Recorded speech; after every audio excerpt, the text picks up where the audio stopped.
President Yoon Suk Yeol carried out another major reshuffling of his cabinet on Thursday. Key appointments include the new Minister of Unification, who deals with North Korea-related issues, and the Vice Minister of Culture, Sports and Tourism. The announcements were just made, and our Presidential Office Correspondent Oh Soo-young is on the line to fill us in. Hi, Sooyoung, who has been named this morning? Hi there, Kyeong-eun. Yes, there's been quite a large reshuffling, as you said, with 15 ministerial and vice-ministerial level appointments named across 11 ministries on Thursday.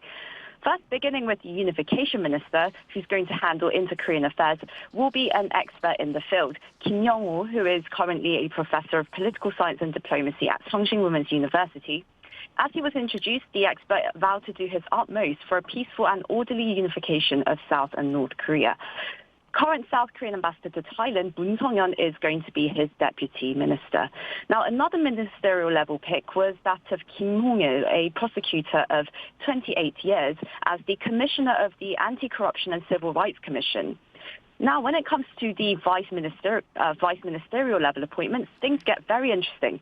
First, an unexpected pick for Deputy Vice Culture Minister was former weightlifting gold medalist Jang Mi-ran, who is currently a professor at Kyeong-eun University's Department of Sports. Now, a Yoon administration official explained to us that the weightlifting legend was chosen for her resilience and discipline in both the field and from an academic position as well. Also, what was very notable was that 5 current presidential secretaries were placed in various key ministries. First, the current presidential secretary for management, Kim Ho-jin, as the first vice minister at the Ministry of Land, Infrastructure and Transport. The deputy vice minister is going to be Baek Won-guk, who is currently the secretary for Land and Transport Affairs. Park Sung-won, who is the Presidential Secretary for Planning, is going to be the Vice Minister of Oceans and Fisheries, while Im Sang-jun, Secretary for State Affairs, is going to be the Vice Minister of Environment. The President's current Science and Technology Secretary, Cho Sung-kyung, is nominated as Vice Minister of Science and ICT. Now, other appointments include current ambassador to Vietnam, Oh Young-ju, who's going to be the Deputy Vice Foreign Minister, Han Hun, currently the Head of Statistics Korea, who will be the Vice Agricultural Minister, and other vice ministerial positions at the Finance, Startup and Labour Ministries were named as well, along with the Head of the National Human Resource Development Institute. Right. So what does this reshuffle mean in the second year of President Yoon's term? It means that President Yoon really wants to waste no time in pushing through his major policy drives.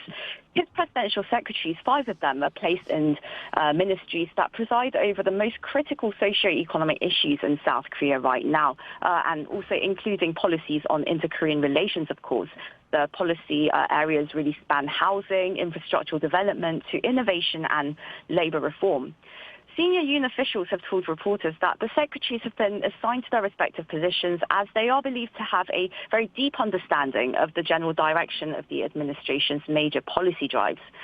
And of course, vice ministerial appointments, they are rather easy to push through as they're simply named rather than, these candidates having to go through a hearing procedure as a minister would do. There's also next year's general elections to think about as well, as key figures in Yoon's ruling party want to reposition themselves. The vice ministerial appointees, they're going to be officially instated on July 3rd, while the Unification Minister will have to go through a separate confirmation process. Now, that being said, Yoon's office did not name a new head of the Korea Communications Commission, as presidential advisor Lee Dong-kwan, who's long rumored to have been up for the job, has been facing quite a lot of controversy here domestically over the bullying and violence allegations made against his son. That's all from me for now. Back to you, Kyeong-eun.